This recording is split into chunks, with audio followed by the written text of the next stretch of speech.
सहेली।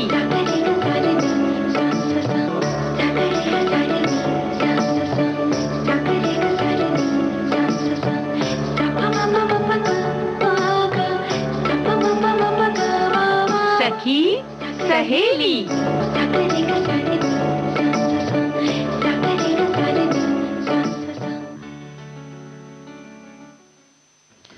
सखी सहेली कार्यक्रम सुनने वाले सभी श्रोताओं को मन्नो बहुरिया और प्यारी बुआ का नमस्कार। नमस्कार बुआ जी, बहुत दिनों बाद आपके दर्शन हुए। ऐसा देखो, बातचीत तो हो रही थी ना फोन पर। बातचीत हो रही थी, आपकी बातें हम सुन रहे थे, लेकिन आपसे मुलाकात पहली बार, बहुत दिनों बाद हो रही है।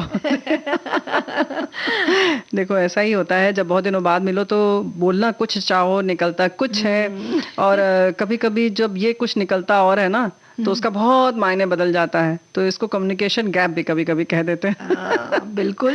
और भाई, ये कम्युनिकेशन की अगर हम बात करें तो वैसे तो बहुत से साधन हैं अभी उपलब्ध है ना, फोन करो, बात कर लो। बस यही तो हम कह रहे हैं कि भाई देखो, बातचीत तो हो ही रही थी, हाँ, लेकिन मुलाकात नहीं हो रही थी। वो बात बिल्कुल सही है। लेकिन विश्व दूर संचार दिवस की हम सभी श्रोताओं को देते हैं शुभकामनाएं, है ना। और बुआ जी, आज सखी विशेष में हम बात करेंगे वीरांगना जवाहर बाई की, उनके जो शौर्य की बात करेंगे, गाथा की बात करेंगे हम। और आज व्यंजन विधि का भी दिन है, है ना। खाना बनाने के नाम पर कुछ लोग बहुत खुश हो जाते हैं, कुछ लोग बड़े दुखी हो जाते हैं। हाँ भाई, वो कुछ लोगों में कौन आते हैं? अब हम तुम्हारा नाम तो नहीं लेंगे।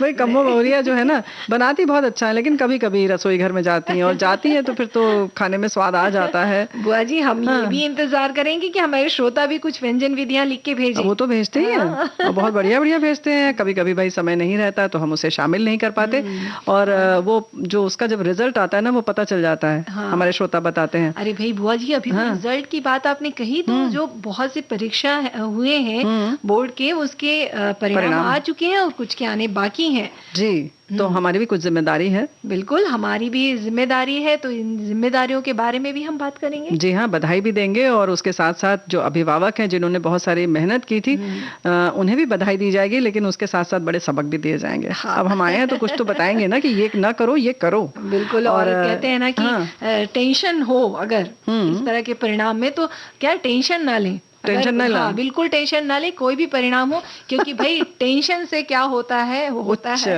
रक्तचाप। बिल्कुल। तो आज हम ये भी मना रहे हैं विश्व उच्च रक्तचाप दिवस। तो भाई, हाई ब्लड प्रेशर दिवस जो है, इसमें हम बधाई तो नहीं दे सकते, लेकिन हाँ, ये शुभकामना जरूर देंगे कि सब लोग ऐसे रहें योग के माध्यम से, कि ठीक ठाक तरीके से रहें, और ये जो उच्च रक्तचाप है वो ना हो। और किस किस तरह से होता है, थोड़ा सा ख्याल रखेंगे तो नहीं भी होगा। गीत वीत सुनते रहें, और लोगों से बातचीत करते रहें। और लोगों से बातचीत करने के लिए देखो मन्नो बहुरिया, जैसे पहले क्या होता था, फोन कर लेते थे, चिट्ठी लिख लेते थे, फिर धीरे धीरे मेल करने लगे, लेकिन पहुंच भी जाते हैं ना बहुत हद तक। जैसे चिट्ठी पत्री हो जाती तो लगता है बातचीत हो ही गई, थोड़ी तो हो ही गई, है ना, क्योंकि बड़े विस्तार से बात होती थी। बिल्कुल, बिल्कुल। है ना। लेकिन अब क्या हो गया कि टेलीग्राम में भी थोड़ा समय तो लगता ही था, अब बड़े आराम से हमने फोन उठाया। अब तो वो कड़कड़ भी नहीं करना पड़ता है, ट्रॉ ट्रॉ ट्रॉ ट्रॉ, है ना। तो वो घुमाना भी नहीं पड़ता उंगली, बस आपने एक बटन दबाया और फोन मिल जाता है। ऐसे ही इंटरनेट है। तो ये सब संचार के साधन हैं जो हमारे पास है। हाँ बुआ जी, और ये जो तकनीक की बात कर ही रहे थे हम, तो इसमें बहुत सारी चीजें ना आसान हो गई। हम घर दूर बैठे, हम कहना चाहिए कि लोगों से वीडियो कॉल में बात कर सकते हैं, चैट कर सकते हैं। और इसी तरह आज का दिन जो है, जैसे कि सभी श्रोताओं को भी पता है कि हम विश्व दूर संचार दिवस के रूप में मना रहे हैं, यानी कि वर्ल्ड टेलीकॉम डे। इस दिवस को पहली बार 17 मई 1865 को मनाया गया था। और अगर हम बात करें भारत की, तो भारत में सन 1881 में पहली बार औपचारिक रूप से टेलीफोन सेवा की स्थापना हुई थी। कोलकाता, मुंबई, मद्रास और अहमदाबाद शहरों में टेलीफोन एक्सचेंज खोलने के लिए लाइसेंस दिया गया था। और कोलकाता के एक्सचेंज का नाम केंद्रीय एक्सचेंज था, और उस समय इसके जो है 93 ग्राहक थे। कितने कम थे। बड़ा मतलब सोचो अब, लेकिन धीरे धीरे प्रगति करते हुए हम कहां से कहां पहुंच गए, है ना। बिल्कुल। छवि बदली, केवल देश की नहीं, पूरे संचार माध्यम की छवि बदल गई और आज हम मतलब कह सकते हैं ना कि मोबाइल फोन के माध्यम से बात करते हैं, देख लेते हैं, सब कुछ हो रहा है। ये क्रांति के कारण ही तो है, संचार माध्यम की। और विश्व के में कुछ ऐसे भी देश हैं जहां आर्थिक समृद्धि में इस क्रांति का भी बहुत बड़ा योगदान रहा है। बहुत सारे 3G 4G टेक्नोलॉजी के साथ भारत भी तेजी से आगे बढ़ रहा है। और मतलब देखो, खेत में जो है हमारे साथी काम जो करते हैं, किसान भाई हैं, उन्हें भी फसलों के बारे में जानकारी मिल जाती है, मिट्टी की जांच आदि का पता चल जाता है, बहुत सारी जानकारी मिलती है। और एक कहते हैं ना कि सब जागरूक हो रहे हैं इसकी वजह से, है ना? बिल्कुल। और दूर संचार का एक बहुत बड़ा हिस्सा इंटरनेट भी है बुआ जी। इसमें कोई शक नहीं है कि इंटरनेट ने हमारे जीवन में काफ़ी मतलब कहना चाहिए काफ़ी सरल बना दिया हमारे जीवन को, और इसके ज़रिए हम असंख्य कहना चाहिए अनगिनत सूचनाओं को पलक झपकते ही कुछ ही सेकंड में हम प्राप्त कर लेते हैं।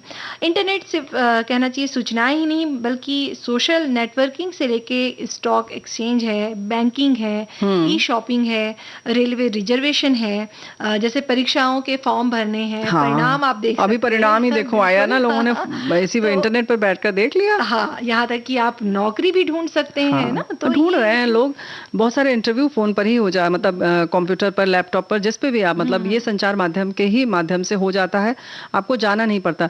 यहाँ तक कि तो नौकरी भी चल रही है कुछ लोगों के घर बैठे। बिल्कुल बुआ। और अगर हम बात करें कुछ नहीं, तुम बात मत करो, हमारे एक साथी की बात है, वो पहले बात करेंगे। हाँ, तुम तब से बात कर रही हो, ऐसा नहीं होता है। हमारे साथी लिख रहे हैं कि विश्व दूर संचार दिवस के रूप में हर साल 17 मई को मनाया जाता है। इन्होंने बाकी चीजें तो दी हैं, और इन्होंने ये जो लिखा है कि डाक तार से लेकर टेलीफोन जैसे विविध माध्यमों से हुआ करता था, आज 21वीं सदी के मोबाइल तकनीकी युग में इंटरनेट और संचार में ऑडियो वीडियो और विविध साधनों का इस्तेमाल जो है आसान और सुविधाजनक बना दिया है। इन्होंने ये लिखा है कि मुझे ये कहते हुए बहुत खुशी हो रही है कि मैं भी इस दूर संचार विभाग से साल 1974 से लेकर 2011 तक जुड़ा हुआ था। उन दिनों सिर्फ लैंडलाइन टेलीफोन हुआ करता था, जिसको लेने के लिए आवेदन करने के बाद लंबी प्रतीक्षा करनी पड़ती थी। और मानव संचालित लोकल एक्सचेंज और ट्रंक एक्सचेंज में मैंने ड्यूटी निभाई है। तो ट्रंक कॉल्स होते थे ना जब, और दिन भर कॉल और ट्रंक कॉल का ट्रैफिक जाम बना रहता था। उन दिनों एसटीडी सुविधा युक्त स्वयं संचालित एक्सचेंज सिर्फ बड़े शहरों तक सीमित थे। बाद में धीरे धीरे पूरे देश में स्वयं संचालित इन्होंने लिखा कि काम करने लगे। और हमारे गांव में साल 1993 में एसटीडी सुविधा युक्त स्वयं संचालित एक्सचेंज शुरू हो गया। लेकिन मोबाइल के आगमन के बाद लैंडलाइन टेलीफोन अब बेचारा बेकार होकर कह रहा है। हमारे भी कभी दिन थे, घर हो या ऑफिस, हमारी घंटी बजते ही लोग दौड़ कर उठाकर बात करने पहुंच जाते थे। बिल्कुल सही बात बुआ जी। खैर ये तो है ही, तकनीकी सुविधाएं जो होती हैं ना, वो हमारे लिए ही होती हैं। तो इस तरह की जो सुविधाएं अगर हमको मिल रही हैं, तो कहीं ना कहीं ये कहना चाहिए ना, हमें उसका लाभ भी मिल रहा है। बिल्कुल मिल रहा है भाई, इसीलिए तो हमारे साथियों ने और भी बातें लिखी है ना। वाह, अच्छा, एक श्रोता ने लिखा है जी, ये कि आज दूरसंचार हमारे जीवन का एक अभिन्न अंग बन गया है। इसमें मानव जीवन को बहुत आसान बना दिया है। संदेश वहन के साथ साथ ये सरकार, स्वास्थ्य, आधारभूत संरचना, शिक्षा, व्यवसाय, निजी कंपनियां, गैर सरकारी संगठनों, खेल, फिल्म उद्योग, व्यापार, वाणिज्य, बैंकिंग क्षेत्र, रक्षा, राष्ट्रीय सुरक्षा आदि जैसे विभिन्न विभागों के लिए काफ़ी फायदेमंद साबित हुआ है। दूरसंचार ने लोगों के दैनिक जीवन की गतिविधियों को प्रभावित कर विश्व को तीव्र गति से विकास की ओर अग्रसर कर रहा है। दूरसंचार के माध्यम से सामाजिक, आर्थिक और सांस्कृतिक समस्याओं में दूरियों को घटाने के साथ इनके आसान समाधान का भी रास्ता साफ किया है। क्या बात है, ये तो इन्होंने आज की बात की, लेकिन कुछ लोग पुरानी यादों को अभी भी ताजा कर रहे हैं, कुछ दुखी भी हैं। अच्छा। विश्व संचार दिवस लिख रहे हैं कि हमने चिट्ठियों का जो मजा लिया उसकी बात ही कुछ और थी। आज पत्र लिखकर पोस्ट किया, एक दिन बाद उसके जवाब का इंतजार किया, वो सुख अब मोबाइल में नहीं है। लेकिन परिवर्तन जीवन का नियम है। आजकल खुशी के पल हो या दुख की बात, खबर मिलने में टाइम नहीं लगता, जल्दी पहुंच जाते हैं। लेकिन एक दुख लगता है कि भाव विहीन होते हैं। तो जो बातें होती हैं, बात बिल्कुल सही है। पत्र लिखना, विचारों का मंथन करना, फिर उसके बाद लिखना। अच्छा, अक्सर हम लोग ऐसे बैठ के सोचते थे अब क्या लिखें, फिर कहते थे हाँ यहाँ का मौसम बड़ा अच्छा है, वहाँ क्या कैसा है ना। तो ये बात तो है, लेकिन वही हमारे साथी और भी लिख रहे हैं कि सुविधा तो बहुत हो गई है हाल समाचार जानने में। चिट्ठियों में जो शब्द लिखे जाते थे प्यारे दुलारे, उन्हें बार बार छुपा कर पढ़ने का आनंद क्या ये हमारा मोबाइल वाला सिस्टम दे सकता है? बिल्कुल नहीं, तो लेकिन हाँ ये है कि समय के साथ तो बदलना ही पड़ता है। और ये जो जैसे कि ये हमारे श्रोता भी कह ही रहे हैं कि ये जो तकनीक है हमारी इतनी सारी सुविधाएं लेकर आया है, तो ये बात है ही। और बुआ जी, अगर हम कोरोना काल की बात करें तो भाई इस माध्यम का काफी महत्व रहा ना। बिल्कुल, क्योंकि कहना चाहिए जो इंटरनेट के जरिए हम घर पे बैठकर ही सारा काम कर लेते थे। जैसे आपने बताया ही कि वीडियो कॉल में काम करना, चैटिंग करना और जो इंटरव्यू देना, बहुत सारी जानकारी भी मिल जाती है ना फटाफट। तो कहना चाहिए कि ये एक समय जो दौर था, उस समय इस तकनीक ने हमको काफी सराहना दी, मतलब हमको सहारा दिया हमें। देखो, सहारे की बात जब आती है तो हमारे एक साथी ये भी लिख रहे हैं कि हम लोगों के समय में डाकिये का इंतजार होता था। आपातकालीन स्थिति में धीरे धीरे तार के माध्यम से सुख और दुख के समाचार आने लगे। फिर कुछ दिनों बाद टेलीफोन की घंटियां बजनी शुरू हो गई, जो कुछ एक सरकारी सेवा में रहने वाले और कुछ प्रतिष्ठित व्यक्तियों के घरों तक ही सीमित थी। लेकिन वर्तमान समय में मध्यम वर्ग, निम्न वर्ग, विशेष रूप से गांव में रहने वाले लोग अपने घरों में टेलीफोन सेवा का लाभ उठा रहे हैं। अब तो स्मार्टफोन के जरिए किसी भी अपनों से बात करना आसान हो गया, क्योंकि एक तरह से ये हमारे शरीर का अंग हो गया है। आपका पर्स भले ही छूट जाए, लेकिन मोबाइल फोन नहीं छूटना चाहिए, क्योंकि ये भी एक तरह से कहा जाए तो चलता फिरता बैंक की तरह ही काम करता है। तो ये बात बिल्कुल सही है कि बहुत कुछ हमारी मुट्ठी में आ गया है। ये दूरसंचार जो है इसके माध्यम से ही ये सारी चीजें संभव हो पाई हैं। तो एक बार फिर सभी को इस दिवस की ढेर सारी शुभकामनाएं, लेकिन उसका सही ढंग से प्रयोग किया जाए बस, है ना। और एक श्रोता ने बहुत अच्छी बात लिखी कि विश्व दूरसंचार दिवस टेलीफोन व्यवस्था भी दूरसंचार विभाग की है। उस वक्त महानगरों के लैंडलाइन फोन नंबर देखने के लिए टेलीफोन डायरी, टेलीफोन निर्देशिका आती थी, yellow page, pink page, grey page, तो अलग अलग सेक्शन के व्यक्तियों के लिए निर्धारित होते थे। तो क्या बात है, उन दिनों की बातें, बहुत अच्छी बात आपने याद दिलाई। और वाकई उसमें नाम ढूंढना, नंबर ढूंढना एक बड़ा कहना चाहिए बड़ा रोचक सा काम होता था। हम लोग जैसे चीनते थे, लाओ लाओ हम ढूंढते, बड़ा मजा आएगा। फिर वो पूरा क्रम से उससे देखते थे, तो वो उसका एक अलग आनंद था। आनंद की बात आ रही है तो हम एक गीत सुनकर आनंद उठा लें।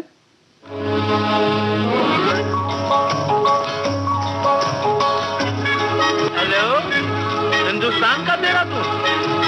हेलो, मैं रंगून से बोल रहा हूँ। मैं अपनी बीवी रेणुका देवी से बात करना चाहता हूँ। हाँ,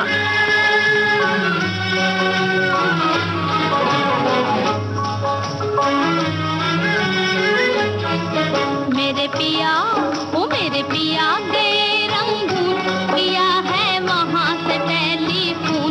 तुम्हारी याद सताती है, तुम्हारी याद सताती है, दिया में आग लगाती है। मेरे पिया गए रंगून, किया है वहाँ से टेलीफोन। तुम्हारी याद सताती है, तुम्हारी याद सताती है, दिया में आग लगाती है।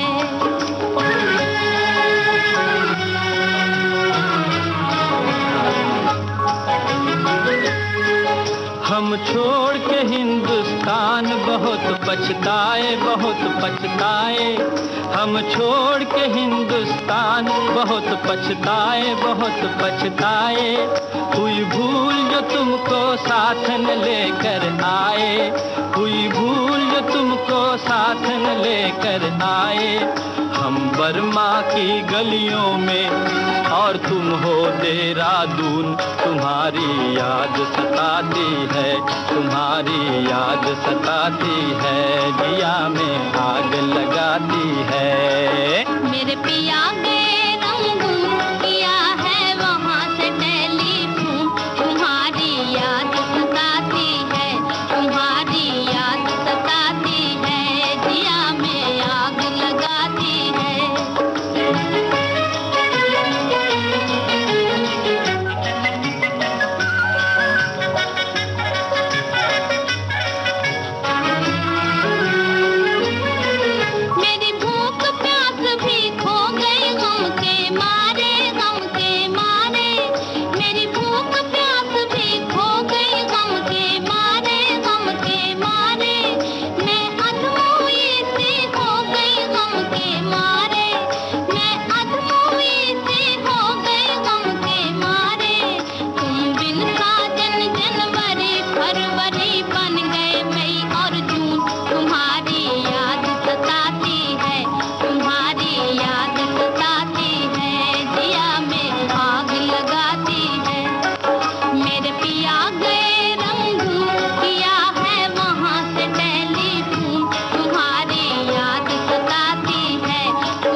लगाती है।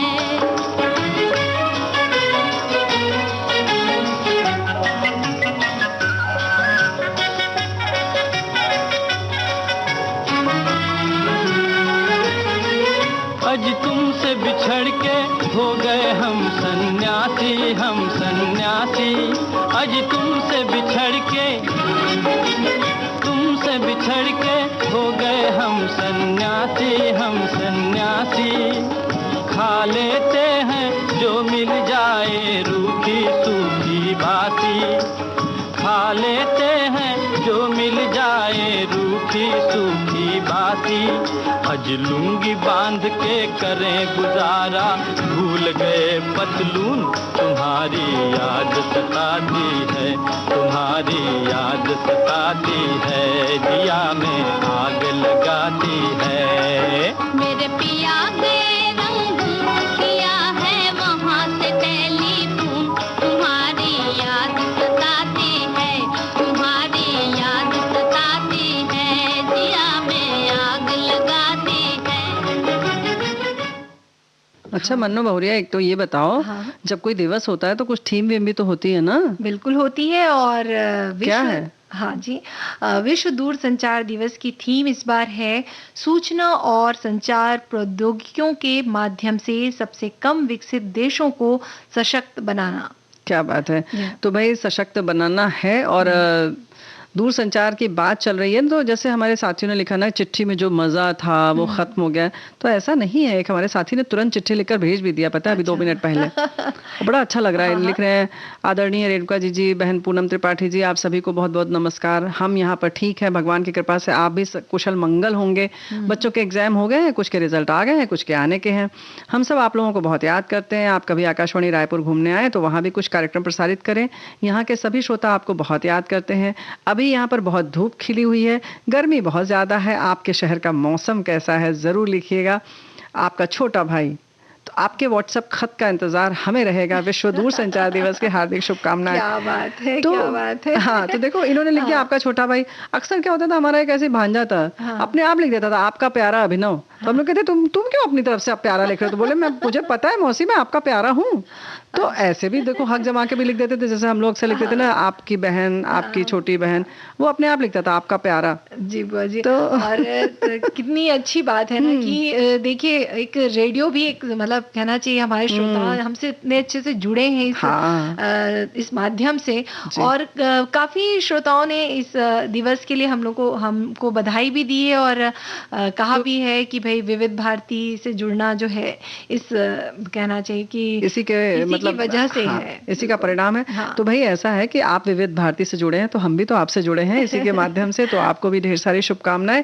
लेकिन जो भाई आज सखी विशेष में हमारी सखी हैं, जिनकी शौर्य गाथा हम आज बताने वाले हैं, उनका नाम है वीरांगना जवाहर बाई। बिल्कुल बुआ जी, भारत का इतिहास जो है कई वीरांगनाओं के कहानियों से समृद्ध है, जो अपनी मातृभूमि के लिए शहीद हुई हैं। और ऐसी एक रानी थी, चित्तौड़गढ़ की रानी जवाहर बाई राठौर।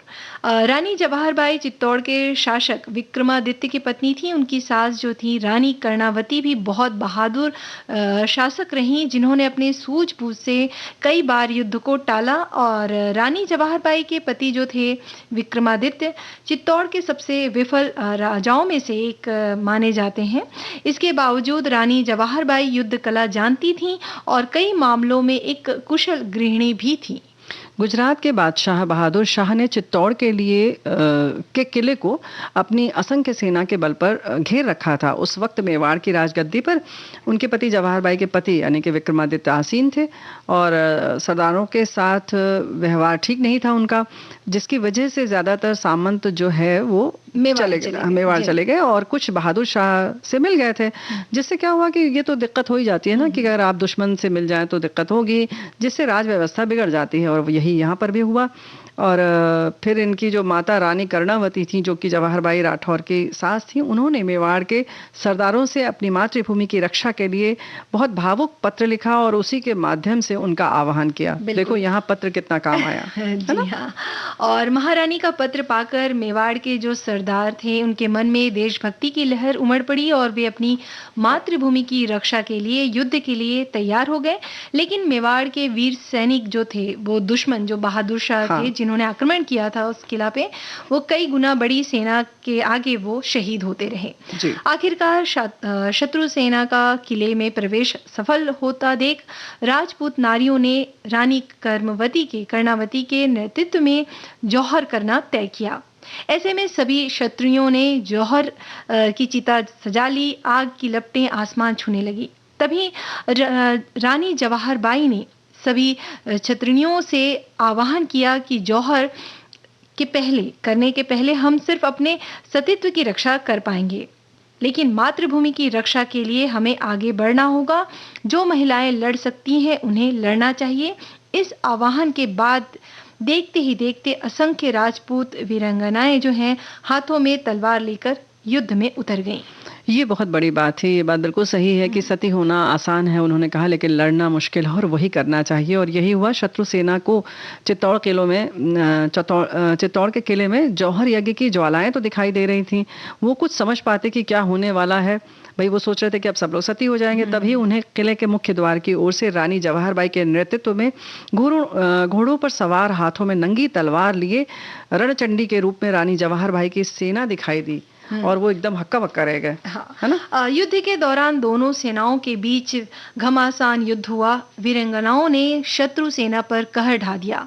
इन वीरांगनाओं ने लड़ते लड़ते वीर गति प्राप्त की और अपने सतीत्व के साथ साथ मातृभूमि की रक्षा भी की। रानी जवाहर बाई ने भी घोड़े पर सवार होकर शत्रु सेना से लोहा लेते हुए अपनी मातृभूमि की रक्षा के लिए अपने प्राणों की आहुति दे दी।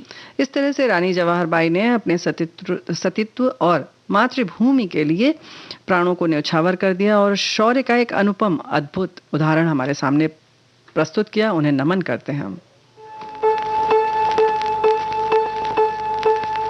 मधुबन खुशबू देता है, सागर सावन देता है।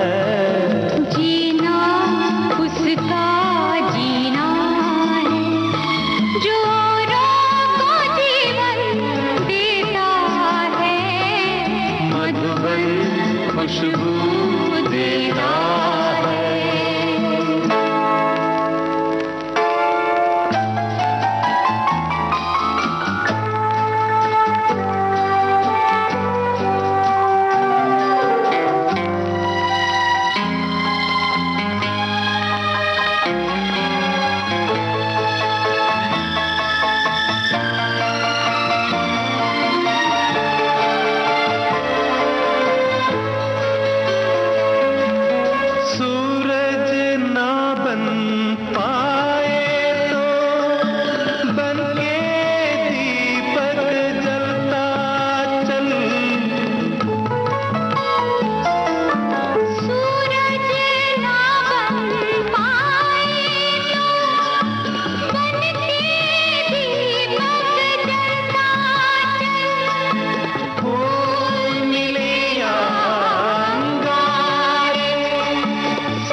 हाँ, तो बुआ जी बात जीना उसका जीना है जो औरों को जीवन देता है। जी हाँ। है ना? और तो ऐसे नमक ही भी कुछ ऐसे ही है क्या कि दूसरों को जीवन देता है? नहीं, नहीं, नहीं। कई बार नमक ज़्यादा खाने से बहुत सी दिक्कतें हो जाती हैं मन्नू और मौर्य घबरा जाती है, इनका ब्लड प्रेशर हाई हो जाता है। भाई ऐसे मत परेशान हो, लेकिन रोज तो चाहिए ना। हाँ, चाहिए तो कम मात्रा में आप उसका उपयोग करें, क्योंकि ये कहा गया है कि सोडियम की मात्रा अगर ज़्यादा हो तो हाई ब्लड प्रेशर हो सकता है। हो सकता नहीं, हो ही जाता है, और अगर हो जाए तब तो बिल्कुल ही बंद कर दें, ऐसा भी। हाँ, हाँ। जैसे हमारे साथियों ने यही लिखा है, ये केवल तुम क्या कह रही हो, इन्होंने लिखा है कि पोटेशियम की मात्रा शरीर में बढ़ने से दिल की धड़कन अनियमित हो जाती है और मांसपेशियों में भी तनाव रहता है। हर दर्द की दवा उपलब्ध है, पर नारियल पानी के सेवन से भी कंट्रोल हो जाता है। अच्छा। ये बड़ी अच्छी बात इन्होंने याद दिला दी। और एक श्रोता है, उन्होंने ये लिखा है कि भाई थोड़ा चले फिरें, घूमें, थोड़ा योग की शरण में जाए, थोड़ा जीभ पर कंट्रोल करें। ये वाला लाइन गड़बड़ है ना? है ना? हाँ भाई, नहीं, बात उनकी सही नहीं, है। जीभ पे कंट्रोल वाली लाइन थोड़ी सी दिक्कत वाली है। नहीं बुआ जी, जीभ में कंट्रोल करेंगे तभी बीमारियां हमसे अरे दूर करेंगे रहेंगी। ना, क्योंकि कर नहीं पा रहे हैं, इसीलिए तुम बार बार यही तो हम कह रहे हैं कि यही तो हम कह रहे हैं ना कि नहीं कर पाते। नहीं कर पाते, हाँ, लेकिन करना पड़ेगा। ठीक है, चलो देखते हैं। जी हाँ, और अपनी दिनचर्या को नियंत्रित करें, जिंदगी को जिंदा दिली से जीने के लिए ये सब अपनाना जरूरी है। और आजकल लोग इन्हीं सबसे दूर हो गए हैं, परिणाम उच्च रक्तचाप जैसी समस्या कम उम्र में हो रही है। हाँ, ये बात बिल्कुल सही है, तो इस बात का ख्याल रखें। और पोटेशियम एक आवश्यक खनिज है जो हमारी कोशिकाओं के अंदर द्रव के सामान्य स्तर को बनाए रखने में मदद करता है। हेल्थ हार्वर्ड के अनुसार ये दिल की धड़कन को नियंत्रित करता है, मांसपेशियों और तंत्रिकाओं के उचित कार्य को सुनिश्चित करने के साथ शरीर से अतिरिक्त सोडियम को शरीर से निकालने में मदद करता है, जिसका बढ़ना उच्च रक्तचाप के प्रमुख कारणों में से एक है। शोधकर्ताओं ने पाया है कि पोटेशियम रक्तवाहिकाओं की दीवारों को आराम देता है, जिससे रक्तचाप को कंट्रोल करने में मदद मिलती है। कई अध्ययनों में पोटेशियम की कमी को बढ़ते हुए रक्तचाप का मुख्य कारण माना जाता है। तो ये भी बहुत सारी चीजें हमारे बहुत सारे साथियों ने लगभग यही सब बातें लिखी हैं। की है बुआ जी, लेकिन अभी क्या है कि कार्यक्रम में एक अंतराल लेते हैं, फिर इस बारे में और बातें करेंगे।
तो बुआ जी, बहुत सारी बातें हैं, हमारे श्रोताओं ने बहुत अच्छी अच्छी बातें लिखी हैं। हाँ। खैर, अगर विश्व स्तर पर हम देखें तो तेजी से बढ़ती हुई गंभीर समस्याओं में से एक है ये हाई ब्लड प्रेशर, यानी कि उच्च रक्तचाप। इसलिए हर साल मतलब आज के दिन 17 मई के दिन को वर्ल्ड हाइपरटेंशन डे यानी विश्व उच्च रक्तचाप दिवस के रूप में मनाया जाता है। और ये दिन जो है साइलेंट किलर के नाम से भी मतलब जाना जाता है। बिल्कुल, ये भी देखो है। और क्योंकि पता नहीं चलता ना सीधे तौर पर, इसलिए इसको साइलेंट किलर कहते हैं। तो भाई इस बात का ख्याल कहीं ना कहीं बहुत हल्के से हमें इस बात का आभास तो हो जाता है कि हमारे जैसे चक्कर सा आ रहा है या नसें फूल रही हैं या कहीं दबाव सा महसूस हो रहा है।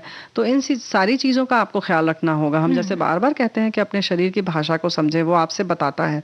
हम टाल जाते हैं, या तो अपने आप को बहुत व्यस्त कर लेते हैं, या अगर थोड़ा बहुत हुआ तो उसे हम नज़रअंदाज कर देते हैं।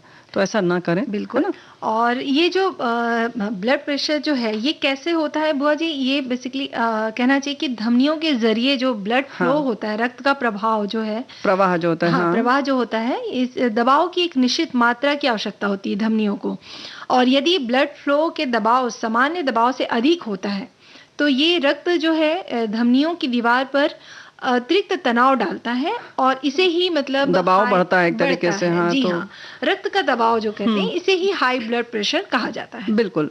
तो जाहिर है कि जब प्रवाह में दिक्कत आएगी तो जैसे किसी भी आप पाइप में पानी डालें और ज़्यादा पानी हो जाए या कहीं ना कहीं से पाइप पतली हो जाए तो दिक्कत आती है पाइप को। लगभग वही चीज़ है अगर हम सामान्य तौर पर समझें। और हमारे साथियों ने भी लिखा है कि फिर आज ही विश्व उच्च रक्तचाप दिवस भी है। भाई एक ही दिन में ये न जाने कितने विषयों की वैश्विकता आ जाए सामने, इसके बारे में कुछ कहा नहीं जा सकता। लेकिन ये ध्यान रखना है कि अपने रक्त वाहिकाओं में चर्बी की अधिकता से जमाव न होने पाए, नहीं तो घातक रक्तचाप की बीमारी सताएगी, जिसे हम इस विश्व रक्तचाप दिवस के द्वारा नहीं अपितु उचित खानपान, औषधि और नमक के कम प्रयोग से ही दूर कर सकते हैं। व्यायाम भी अपेक्षित है। और एक श्रोता है, उन्होंने ये भी लिखा है कि जो उच्च रक्तचाप है एक लंबे समय तक चलने वाली बीमारी है, जिसे संतुलित आहार और नियमित व्यायाम के साथ जीवन शैली में सकारात्मक बदलाव के साथ नियंत्रित किया जा सकता है। और इन्होंने ये भी लिखा है कि ये जो अनियंत्रित उच्च रक्तचाप है ये लंबे समय तक बिना इलाज के उच्च रक्तचाप जो हाई ब्लड प्रेशर है आपकी धमनियों को हानि पहुंचा सकता है, विशेष रूप से गुर्दे और आंखों की धमनियां। उच्च रक्तचाप से स्ट्रोक, दिल का दौरा और अन्य हृदय संबंधी बीमारियों का खतरा कई गुना बढ़ सकता है। तो देखो भाई मन्नू बहुरिया, ऐसा है कि हम अभी तक बार बार बात कर रहे हैं सिर्फ नमक की। तो सिर्फ ऐसा नहीं है कि नमक की वजह से ही सब कुछ होता है। कहीं ना कहीं हमारी सोच जो है अगर बहुत घबराहट वाली है, या हम छोटी छोटी चीज़ों में परेशान हो जाते हैं, या अनावश्यक तनाव लेते हैं। हालांकि अनावश्यक तो नहीं कह सकते, सभी जो सोचते हैं कि तनाव ले रहे हैं तो सोचते हैं नहीं नहीं बहुत ज़रूरी है, अगर हम ये चिंता नहीं करेंगे तो ये काम कैसे होगा। जैसे अभी परीक्षा हुई है ना, तो लोग सोचते हैं दिन रात से परिणाम का ही ख्याल आ रहा होगा। हाँ बिल्कुल। तो लेकिन ये जो तनाव लेने वाली बात है, तो आप ये समझिए कि अगर कोई समस्या है तो अगर उसका निराकरण है, यानी कि उसका कुछ उपाय है आपके पास, तब तनाव मत लीजिए। और अगर उपाय नहीं है तब भी मत लीजिए। जब उपाय ही नहीं है तो तनाव लेकर आप क्या करेंगे। तो देखो दोनों स्थिति में मतलब इसीलिए जो सत्संग की बात की जाती है ना, कि आप ऐसी जगहों पर बैठे लोगों से बातें करें ताकि आपका जो मन है अनावश्यक रूप से तनाव ग्रस्त न हो। और ये बहुत ज़रूरी है, इसकी वजह से भी होता है। वहीं खान पान की जो बात हो रही है कि अधिक तले भुने चीज़ें, अधिक शक्कर, हम नमक की तो बात कर रहे हैं लेकिन वहीं शक्कर भी है कहीं ना क्या हमेशा कार्बोहाइड्रेट भी जो है हमारे शरीर में फिर वसा के रूप में जम जाता है और रह जाता है। तो वसा तो जमते ही है शरीर में, इसी तरीके से वो भी हो जाता है। तो बिल्कुल बुआ जी, जैसे अभी हम टेंशन तनाव की बात कर रहे हैं ना, उसी तरह छोटी छोटी चीजों में गुस्सा भी नहीं करना चाहिए। हाँ, तो तनाव होता है इसीलिए तो गुस्सा आता है। तो गुस्सा अगर आप करेंगे, तनाव की बात थोड़ी अलग है और गुस्से की बात अलग है। जैसे तनाव में तो गुस्सा आता ही है, कई बार तनाव में हम चिंताग्रस्त भी हो जाते हैं। तो गुस्सा जो होता है कई बार हमारा व्यवहार बन जाता है ना, खासकर आदत बना लेते हैं। बिल्कुल आदत बना लेते हैं। तो ये जो गुस्सा है ये कहीं ना कहीं हमारे ब्लड प्रेशर को कहना चाहिए बढ़ाता है और प्रभावित होता है, कह सकते हैं। तो प्रभावित होता है क्योंकि आप खुद देखिए ना कि आपके कैसे नसें तन जाती हैं, चेहरे का भाव बदल जाता है, पसीना इसीलिए आता है। तो कहीं ना कहीं आप खुद देखें कि हमारी भाव भंगिमा बदलती है ना, और भूख नहीं लगती। यहाँ तक कि गुस्से में जब रहते हैं तो कोई पानी देता है तो पानी भी नहीं अच्छा लगता है, हटाओ यहाँ से गिलास। तो ये छोटी छोटी चीजें हैं, इस पर हमें ध्यान देना होगा। हाँ बुआ जी, और ये भी जैसे कि सभी श्रोता भी बोल रहे हैं कि भाई ये तो जो जीवन शैली है आपकी, जो आप नियमित दिनचर्या आपकी जो है, इसमें व्यायाम जो है, एक्सरसाइज जरूर शामिल करें, क्योंकि हर तरह से ये आपके लिए लाभप्रद है। लाभप्रद तो है, और हमारे श्रोता और भी बहुत कुछ कह रहे हैं। हम समझ रहे हैं। आप नहीं, तुम समझ नहीं रही हो, तब से व्यायाम करवा रही हो और गाना नहीं सुना रही हो। नहीं, संगीत सुनने से भी टेंशन कहते हैं तनाव दूर हो जाता है।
देखो कुछ लोग तो भाई छम-छम नाच रहे हैं। वैसे अभी हम लोग तनाव होने की बात जब कर रहे थे, जी। तो बहुत हँसना भी तो तनाव मुक्त होने की तरह ही है ना? हाँ, बिल्कुल बुआ जी, तभी तो हमारे एक श्रोता ने लिखा है कि हाई ब्लड प्रेशर, बढ़िया-बढ़िया गीत सुने और व्यायाम करें और चिंता की गठरी बनाकर किसी कुएँ में डाल दें।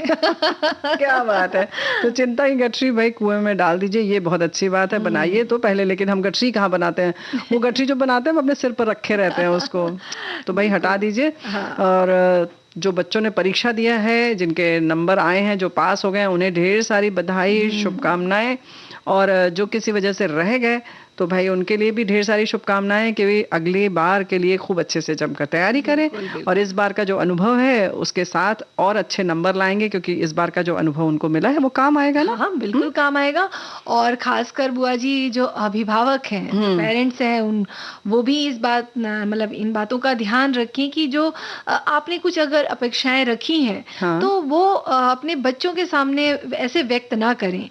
अरे तो कैसी बात कर रही हो? अपेक्षाएं रखते हैं, उसी हिसाब से उनकी तैयारी करवाते हैं नहीं, और फिर तैयारी 19-20 हो जाता है तो फिर उसी तरह से डांटते हैं। नहीं, तो यही नहीं करना है बुआ जी कि भई आप अपेक्षाएं रखें, ऐसा नहीं है तैयारी कराएं, लेकिन कभी ऐसा हो गया कि कुछ परसेंट आगे पीछे आ गए, तो इन बातों का ध्यान रखिए कि भई परिणाम के समय खासकर अब बच्चों जैसे से मान लो हमने सोचा 95% आए और 75 आ गया तो? अरे तो क्या हुआ 75 ही तो आया है। आपने अभी बोला ना कि अनुभव की बात, भाई आगे भी तो है ना पढ़ाई। तो ये वाला इम्तिहान फिर नहीं ना आएगा। अरे ये हमारी बात- तो बहुएं इसीलिए बड़े परेशान है, पता है तुमको? अच्छा, और क्या क्या हुआ भाई? भाई वो बच्चा बात ही नहीं कर रहा था। वो बहू रानी भी नहीं बात कर रही थी, बोली नहीं हम नहीं बात करेंगे। उन्होंने अपनी सासू माँ से कह दिया नहीं आप ही बुआ से बतिया लीजिए क्योंकि 72% आया है। तो भाई ऐसा थोड़ी होता है, 72% आया हुआ है। तब भी हमने कहा नहीं, हमने कहा भाभी से कि भाई आप उसको कुछ उपहार दीजिए। हाँ, उतना तो लेके आया। हाँ, अब सही सोचो बात केवल है 20% के लिए हम दुखी हो रहे हैं और 72% यानी 72% वो लेकर आया, हम उसको नहीं देख रहे हैं। हैं? तो ऐसा होता है, हम सपने जो देखते हैं तो उसके बारे में जरूर देखें, जैसे तुम बार बार कह रही हो, लेकिन उस पर एकदम चिपक ना जाए। हाँ, है ना? बिल्कुल। और खास करना बुआ जी जब परिणाम आने वाले हों या आ चुके हों, तो घर का जो माहौल है ना एकदम लाइट सा रखें। हाँ, तो मतलब सुबह ऐसा- से ही बढ़िया बना लेना चाहिए बिल्कुल, खाना अच्छा पीना। खाने पीने की चीजें आप बना ले, बच्चों को भी उनके साथ भी कुछ अच्छा हाँ, खासा समय गुजारें। हाँ, समय व्यक्त उनके साथ व्यतीत करें। और देखो वैसे भी क्योंकि हमारे साथी भी लिख रहे हैं जी। ना, भाग दौड़ वाली जिंदगी में टेंशन, अवसाद और बच्चों के भविष्य को लेकर माता पिता चिंतित हैं, जिस कारण कुछ लोग डिप्रेशन का शिकार हो जाते हैं। और अब बच्चों के रिजल्ट को लेकर माँ बाप खुश हैं और कुछ दुखी। नतीजा दिल पे असर पड़ता है और इंसान काफी सारी बीमारियों से ग्रस्त हो जाता है। हमें जिंदगी में एक ही बात पे ध्यान देना है कि हाई ब्लड प्रेशर हमारे दिल दिमाग पे असर न डाले। इसके लिए इन्होंने लिख रहे हैं, साहिर साहब की पंक्तियां याद आ रही हैं, ये मैं जिंदगी का साथ निभाता चला गया, हर फिक्र को धुएं में उड़ाता चला गया। तो बात बिल्कुल सही है, यही परिणाम के साथ भी होना चाहिए परीक्षा के, है ना? बिल्कुल भाई। बच्चों का जो आत्मविश्वास है आपसे ही जुड़ा है ना, तो ये है कि बच्चों के साथ हमेशा आप ऐसा व्यवहार रखें कि खासकर जब रिजल्ट आ रहा हो तो कि भाई अगर कुछ भी रिजल्ट आए हम आपके साथ हैं। बिल्कुल। तो ये जब अगर आप भरोसा आप दिलाएंगे बच्चों को, तो बच्चे भी जो गलत कदम उठाते हैं वो इस तरह उस ओर नहीं जाएंगे या उनका विचार उस तरह नहीं होगा। हाँ, क्योंकि जैसे बार बार जो हम लोग ये विषय लेकर भी इसीलिए शायद आए हैं दोस्तों कि कहीं ना कहीं हम लोग बच्चों को बहुत कह सुन देते हैं कि अरे क्या फायदा इतनी मेहनत करने का, या तुमने ठीक से मेहनत ही नहीं की थी, या कह रहे थे पढ़ लो, क्यों उस समय खेल रहे थे या खेल रही थी। तो ये सब उनको लगता है और फिर उसके साथ साथ तुलना करने लगते हैं कि देखो उसका कितना नंबर आया, आखिर उसका भी तो आया ना, तुम्हारा क्यों नहीं आया, तुम्हारा क्यों नहीं आया। तो इस तरह से बच्चा बहुत अपमानित महसूस करता है और कहीं ना कहीं बहुत आगे तक का गलत कदम उठा लेता है और फिर उसके बाद हम पछताते हैं। तो बेहतर है कि ये स्थिति ना आए, इसीलिए हम बार बार इस विषय को ले रहे हैं। ऐसा ही होता है, हमारे भी पड़ोस में एक है, उन्होंने कहा कि बार बार पूछ रही थी अपनी मतलब हमारी बिटिया से कि भाई देखो तुम इसका पढ़ने में मन नहीं लगता, ये पास वास होगी कि नहीं। तो इसने कहा नहीं ठीक ठाक है और इंटेलिजेंट है, भले ही नहीं पढ़ती है, आपको लगता है खेलती रहती है, लेकिन पास हो जाएगी 10th में अच्छे से, कोई दिक्कत नहीं है। अब जब परिणाम आया तो उसका क्या था कि ऐसे ही 74% आया। अब उनकी माँ बहुत नाराज, क्योंकि उनकी बड़ी बेटी का 92% आया था। तो उनको वही उम्मीद थी कि वैसा तो कम से कम आए, नहीं तो उससे 2-4% ही बस कम रहे, उससे ज्यादा कम ना हो। तो बहुत नाराज थी। तो फिर जब हमने देखा कि क्यों उदास क्यों है, क्या कितना आया नंबर, तो बताया, तो हमने कहा क्यों, तब उनको याद दिलाया गया कि अरे आप तो सोच रही थी कि बच्ची पास भी होगी कि नहीं, आप तो ये पूछ रही थी, अब जब पास हो गई, 70 से अधिक प्रतिशत आ गया, फिर क्यों दुखी हैं। फिर जब उनको जब समझाया इस तरह से, तो फिर वो गई, तो बच्चे के लिए कुछ किताबें वगैरह और कोई ड्राइंग की किताब, कलर और ये सब उसके लिए उपहार के तौर पर लेकर आई। उनका नहीं नहीं, हम वो बहुत खुश हैं। फिर बच्चे को बताया, तो पूरा घर का वातावरण इस तरह से बदल गया। क्या बात है बुआ जी। और एक श्रोता है, उन्होंने भी बहुत अच्छी बात लिखी है कि परीक्षा के परिणाम और अभिभावक, ये एक सच्ची घटना है। हमारे परिचित हैं, उनके बेटे को पढ़ाई में ज़्यादा रुचि नहीं थी, परंतु इतना ज़रूर पढ़ लेता था कि हर साल पास हो जाता था। बड़े होने के बाद उसने फाइन आर्ट्स कॉलेज में एडमिशन लिया, मूर्ति कला को अपना विषय चुना। आज वो एक सफल मूर्तिकार है, कच्छ भुज में है, और एक महाराजा की बहुत सुंदर प्रतिमा बनाई है, उसका भव्य उद्घाटन हुआ। अब अगली मूर्ति मांडवी के राजा की बना रहा है। क्या बात है, क्या बात है। तो भाई इसी तरीके से सच बात है कि बच्चों के लिए अभिभावक को बड़ा संबल है, उनको डांट कर उनका मनोबल न तोड़ें। ये भी हमारे साथी लिखते हैं, बहुत अच्छी अच्छी बातें आप लोग लिख रहे हैं। तो इस तरह से अगर हम ध्यान रखेंगे तो बच्चे बहुत कुछ अच्छा कर लेंगे। ये एक रिजल्ट ही कहना चाहिए कि अंत नहीं है, बिल्कुल, है ना। तो इस बात का ख्याल रखना हमारी जिम्मेदारी है। यही हमारे एक साथी भी लिख रहे हैं, परीक्षा का परिणाम अभी 2 दिन पहले ही आया है। जब तक नहीं आया था तब तक हम सर्च करके देखते थे कब आएगा कब आएगा। खैर अब आ गया, 87% बन गया है, दिमाग में शांति हो गई। अब देखो इसका मतलब कि इससे कम आता तो ये अशांत रहते हैं। नहीं, शायद तो ऐसा ये नहीं कहना होना चाह चाहिए। रहे होंगे कि परिणाम आ गया, परिणाम आ गया, अब शांति मिल गई। तो खैर शांति की बात है तो अच्छी बात है। चलिए गीत सुन लेते हैं, फिर बिल्कुल, तब आगे बढ़ते हैं।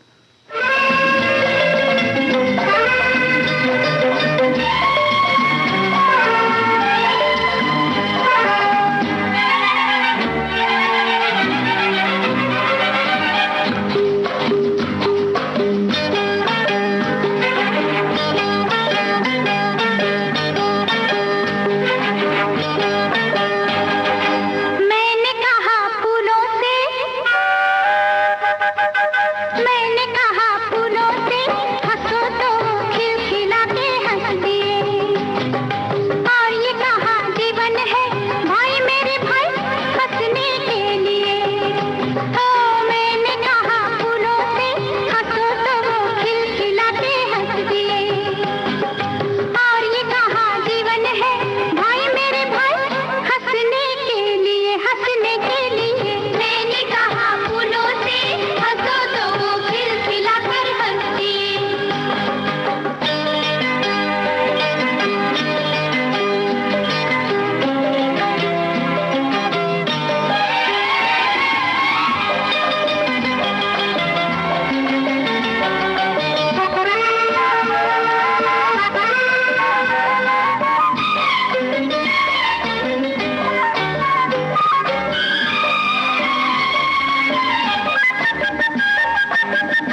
मौसम मिला तो कहीं एक दिन मुझको मौसम मिला, वो कहीं एक दिन मुझको मौसम मिला रे। मैंने कहा रुको खेलो मेरे संग तुम, मौसम थोड़ा रुका जो हो गया गुम।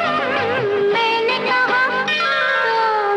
कहा अपनों से चलो तो वो साथ मेरे चल दिए, और ये कहा जीवन है भाई मेरे भाई, चलने के लिए मैंने कहा।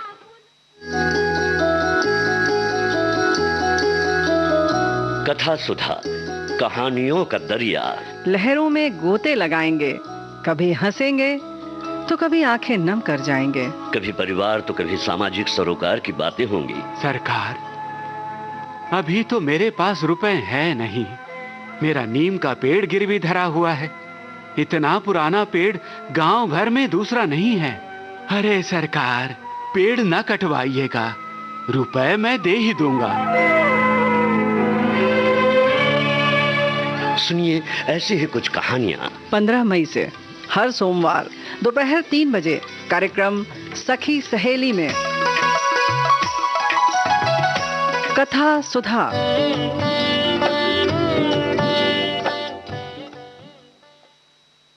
देखो, बहुत अच्छी अच्छी बात हमारे साथी लिख रहे हैं कि नंबर ही जो है वो जीवन नहीं है। तो इस तरीके की बहुत सारी बातें हैं, जैसे हंसने खिलखिलाने की बात, अभी जो गीत हम लोगों ने सुनवाया, तो भाई ऐसे ही हंसते खिलखिलाते रहें, नंबरों पर ज्यादा ना जाए, है ना?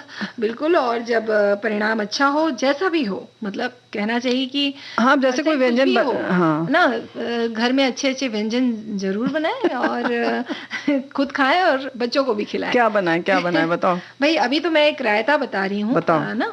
ये है उबले आलू का रायता। तो इसके लिए सामग्री है दही, मूंगफली भुना हुआ, उबले हुए आलू 1-2 लेने हैं, पुदीने के पत्ते, काली मिर्च पाउडर, नमक, शक्कर, काला नमक और जीरा पाउडर।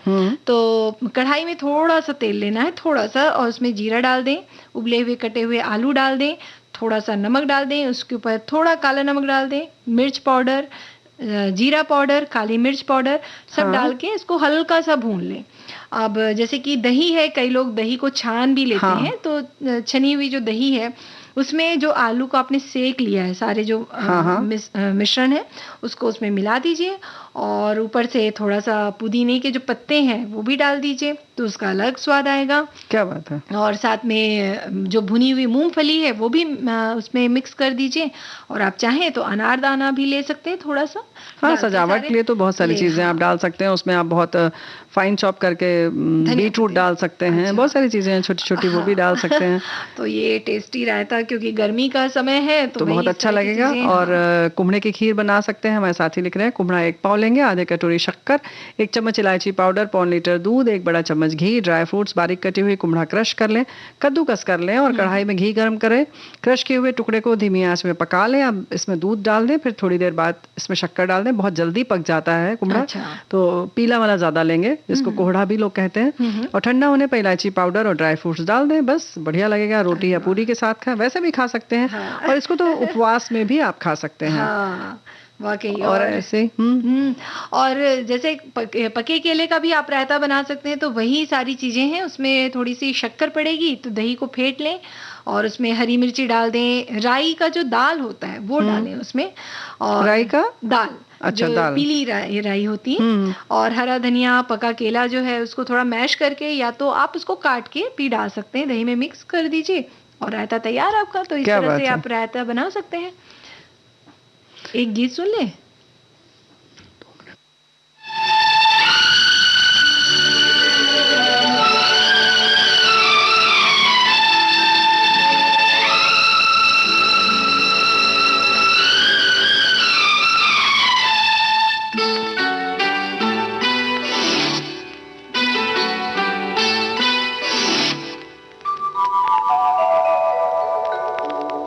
छेड़ मेरे हमराही गीत कोई ऐसा।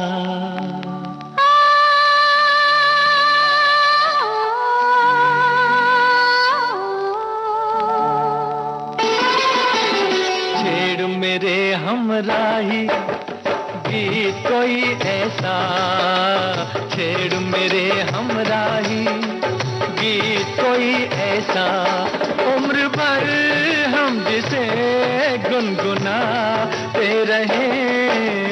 छेड़ मेरे हमराही गीत कोई ऐसा, छेड़ मेरे हमराही गीत कोई ऐसा, उम्र भर हम जिसे गुनगुनाते रहे। छेड़ मेरे हमराही।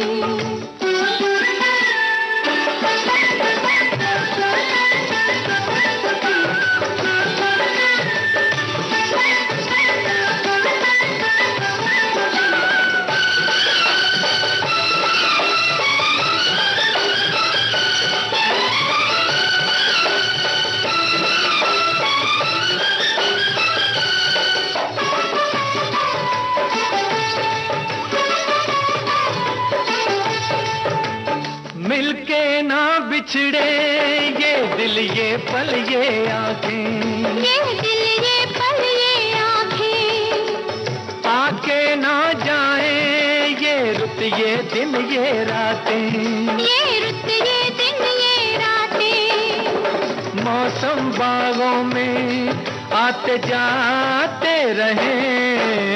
छेड़ मेरे हमराही गीत कोई ऐसा, उम्र भर हम जिसे गुनगुनाते रहे। तो अब सखी सहेली कार्यक्रम से दीजिए अनुमति मन्नू बहुरिया और प्यारी बुआ को स्वीकार कीजिए। नमस्कार।